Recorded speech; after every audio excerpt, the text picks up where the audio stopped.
الحمد لله كفى وسلام على عباده الذين اصطفى أما بعد. قال الله تبارك وتعالى في كلامه المجيد والفرقان الحميد بعد أعوذ بالله من الشيطان الرجيم. بسم الله الرحمن الرحيم. وإن الساعة آتية لا ريب فيها وأن الله يبعث من في القبور. وقال تعالى في مقام آخر: ونفخ في الصور فإذا هم من الأجداث إلى ربهم ينسلون. قالوا يا ويلنا من بعثنا من مرقدنا هذا ما وعد الرحمن وصدق المرسلون. إن كانت إلا صيحة واحدة فإذا هم جميع لدينا محضرون.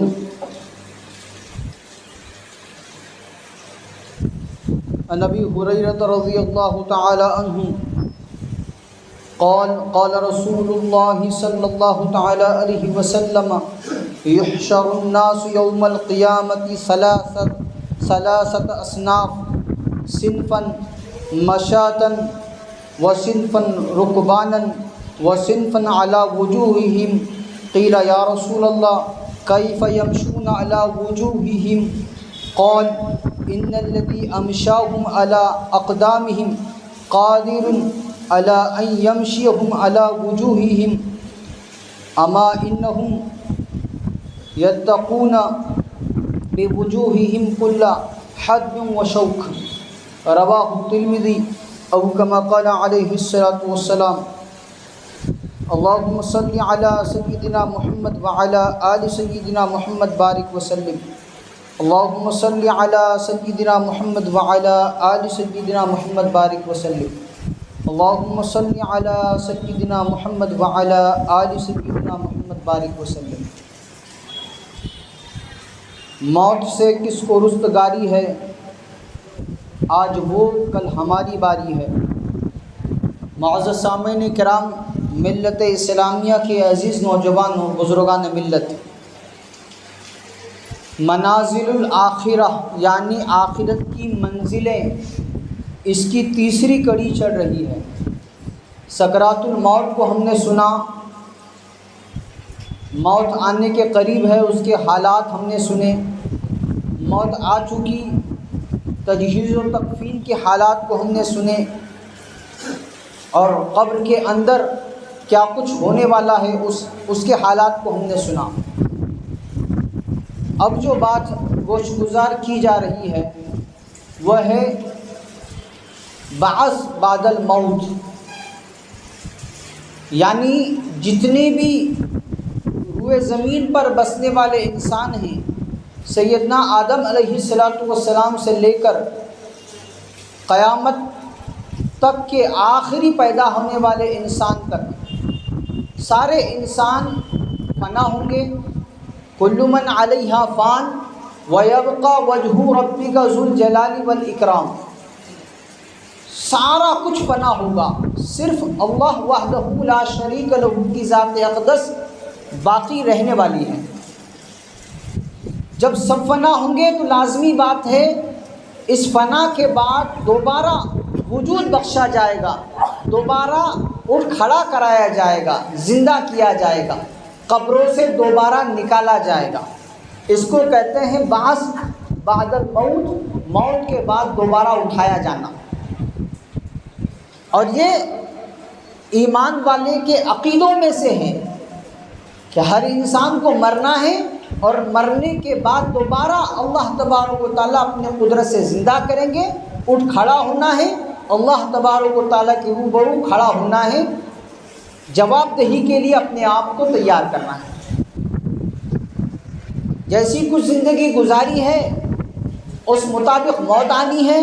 جیسی موت آئے گی ویسے قبر کے حالات ہوں گے، اور جیسے قبر میں حالات ہوں گے اس حساب سے آدمی قبروں سے اٹھے گا. اسی کو اللہ تبارک و تعالیٰ قرآن عظیم الشان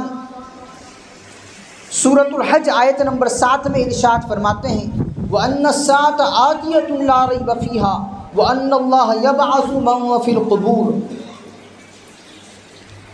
اور اس لیے کہ قیامت کی گھڑی آنے والی ہے جس میں کوئی شک نہیں ہے، اور اس لیے کہ اللہ ان سب لوگوں کو دوبارہ زندہ کرے گا جو قبروں میں ہیں۔ نیز سورۃ یاسین میں اللہ تبارک و تعالیٰ ارشاد فرما رہے ہیں وَنُفِخَ فِي الصُّورِ فَإِذَا هُم مِّنَ الْأَجْدَاثِ إِلَىٰ رَبِّهِمْ يَنسِلُونَ قَالُوا يَا وَيْلَنَا مَن بَعَثَنَا مِن مَّرْقَدِنَا هَٰذَا مَا وَعَدَ الرَّحْمَٰنُ وَصَدَقَ الْمُرْسَلُونَ إِن كَانَتْ إِلَّا صَيْحَةً وَاحِدَةً فَإِذَا هُمْ جَمِيعٌ لَّدَيْنَا مُحْضَرُونَ۔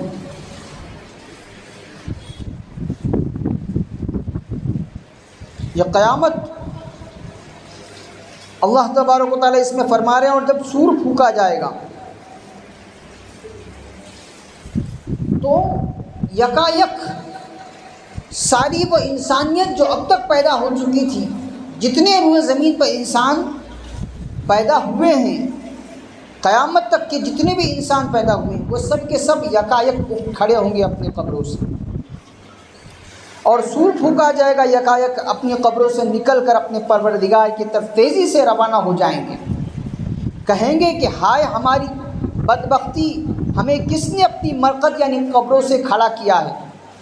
جواب ملے گا کہ یہ وہی چیز ہے جس کا خدائے رحمان نے وعدہ کیا تھا اور پیغمبروں نے سچی بات کہی تھی، اور یہ کچھ نہیں بس ایک زور کی آواز ہوگی جس کے بعد یہ سب کے سب ہمارے سامنے حاضر کر دیے جائیں گے۔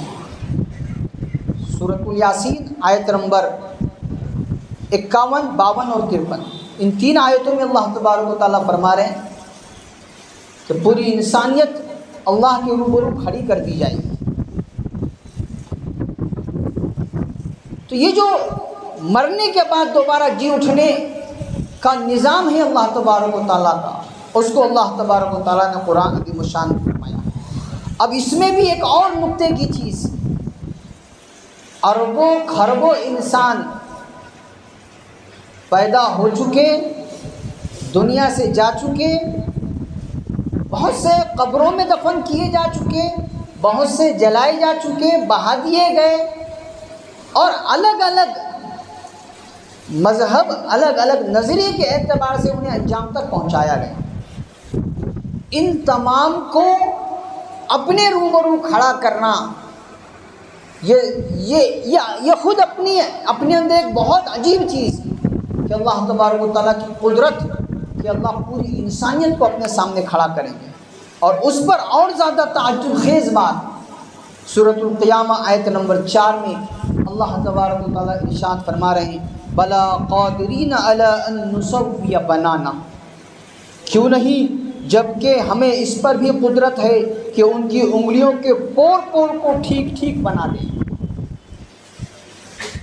آسان ترجمہ القرآن میں حضرت مفتی تقی عثمانی صاحب تحریر فرما رہے ہیں کہ فرمایا جا رہا ہے کہ ہڈیوں کا جمع کر لینا تو بہت معمولی بات ہے، جو آدمی کا گوشت پوشت سڑ کر گل کر کیڑوں کی خوراک بن کر جو ہڈیاں رہ جاتی ہیں، ان ہڈیوں کو جمع کر لینا تو بہت معمولی بات ہے۔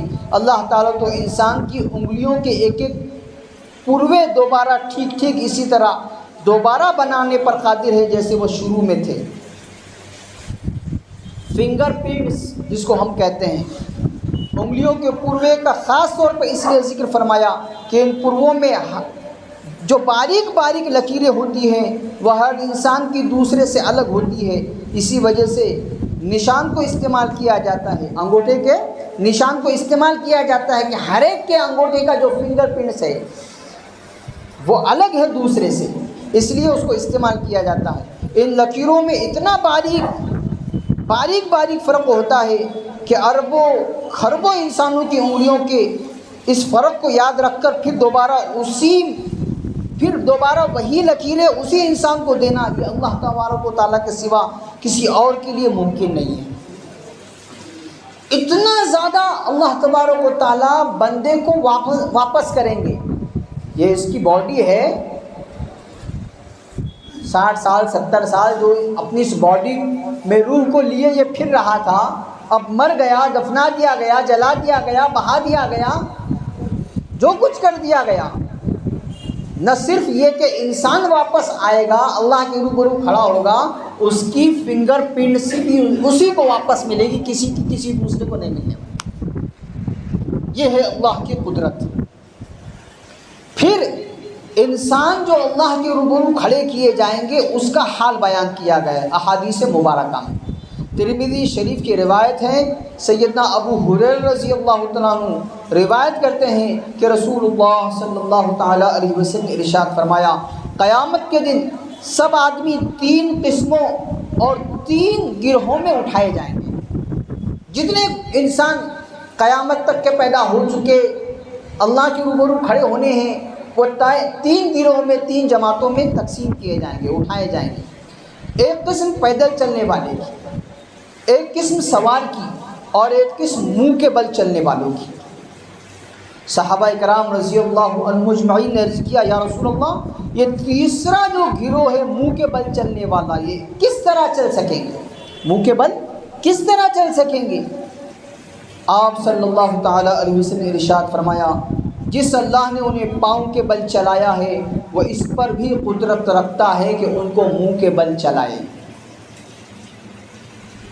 ان کو منہ کے بل چلایا جائے۔ معلوم ہونا چاہیے کہ یہ لوگ اپنے منہ کے ذریعے ہی زمین کے ہر ٹیلے، ہر کانٹے سے بچیں گے۔ ترمذی شریف کی روایت ہے۔ ابھی جو 3 گروہ بتائے گئے ہیں، شارحین حدیث اس کی شرح میں، اس کی تفصیل میں بیان فرماتے ہیں کہ یہ 3 گروہ ہے، 3 الگ الگ مختلف لوگوں کے اعتبار سے ہیں۔ پیدل چلنے والا گروہ عام ایمان والوں کا ہوگا۔ دوسرا جو گروہ سواریوں پر سوار ہو کر آئے گا وہ خاص مقربین، سلف صالحین اللہ والوں کا ہوگا، کہ جن کا وہاں پر بھی شروع سے اعزاز و اکرام ہوگا۔ اور سر کے بل، منہ کے بل چلنے والے وہ لوگ ہوں گے، وہ بدنصیب لوگ ہوں گے کہ جنہوں نے اللہ کے نبی صلی اللہ تعالیٰ علیہ وسلم کی بتائی ہوئی شریعت، اللہ کے احکام کے مطابق اپنے آپ کو نہیں چلایا، ٹیڑھے چلتے رہے، الٹے چلتے رہے، جو بتایا اس کا الٹا کرنے لگے۔ پوری انسانیت ان کے پیغمبروں نے جو انہیں شریعت بتائی، جو اسلام بتایا، جو ایمان بتایا، جو اللہ کی وحدانیت بتائی، اس کو نہ مان کر اس کے خلاف کرنے والے لوگ، اس کا الٹا کرنے والے لوگ جب یہ اٹھائے جائیں گے تو ان کو وہاں پر بھی الٹا، کہ پیر کے بل چلنے کے بجائے وہ منہ اور سر کے بل چلیں گے، الٹا چلیں گے۔ اور جیسے آدمی اپنے پیروں سے مدد لے کر چلتے ہوئے ہر موذی چیز سے، تکلیف پہنچانے والی چیز سے بچ کر چلتا ہے، کوئی کانٹا دکھا تو کانٹے سے بچ کر، کانچ دکھ رہی تو کانچ سے بچ کر، کوئی نقصان دینے والی چیز دکھ رہی ہے تو اس سے بچ کر چلتا ہے، ایسے ہی منہ کے بل بھی بچ کر چلنے کی کوشش کرے گا اور چلے گا۔ اللہ تبارک و تعالی ہمیں ان لوگوں میں سے نہ بنائے، اللہم لا تجعلنا منہم، منہ کے بل بھی چلنے والے لوگوں میں۔ اب جب پوری انسانیت اللہ کے روبرو کھڑی کی جائے گی اور سب اٹھ کھڑے ہوں گے اپنی قبروں سے، تو پھر ایک حال ہوگا پوری انسانیت پر، چاہے وہ نیکوکار ہو چاہے وہ بدکار ہو، ایک حال ہوگا جو سب پر طاری ہوگا اور سب اس کو محسوس کریں گے۔ کیا ہے وہ؟ سیدنا ابو ہریرہ رضی اللہ تعالیٰ عنہ روایت فرماتے ہیں کہ اللہ کے نبی صلی اللہ تعالیٰ علیہ وسلم نے ارشاد فرمایا، ما من احد یموت الا ندم، قالوا ومن ندم یا رسول اللہ؟ قال ان كان محسنا ندم الا يكون ازداد وان كان موسیا ندم الا يكون نزع۔ ترمذی شریف کی روایت ہے، سیدنا ابو ہریرہ رضی اللہ تعالیٰ عنہ راوی ہیں، روایت فرماتے ہیں کہ رسول اللہ صلی اللہ تعالیٰ علیہ وسلم نے ارشاد فرمایا، جو شخص بھی مرے گا اس کو مرنے کے بعد اپنی زندگی پر ندامت اور پشیمانی ضرور ہوگی۔ عرض کیا گیا کہ حضرت اس کو ندامت اور پریشانی کیوں ہوگی؟ اس کا کیا سبب ہوگا؟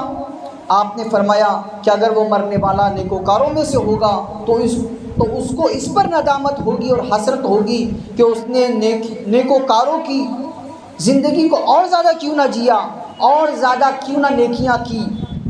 جو حسنات اس کو دکھائے جائیں گے، جو بھلائیاں اس کو دکھائی جائے گی، وہ ندامت کرے گا اپنی زندگی پر کہ کاش میں اور نیکی کر کے آتا، اور زیادہ نیک اعمال کر کے آتا تو مجھے اور زیادہ اس کا پھل ملتا، اس کا اجر ملتا، اللہ کی رضا ملتی، اور زیادہ اونچے درجات جنت کے مجھے نصیب ہوتے۔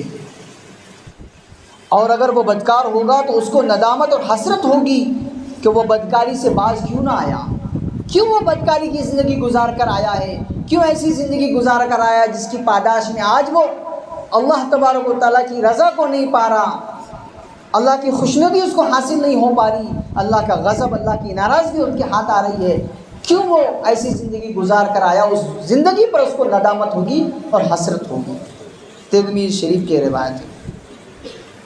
اب اللہ کے روبرو جو پوری انسانیت کھڑی ہونے والی ہے، اس کا بھی منظر بتایا جا رہا ہے کہ کیسے کھڑے ہوں گے سارے لوگ۔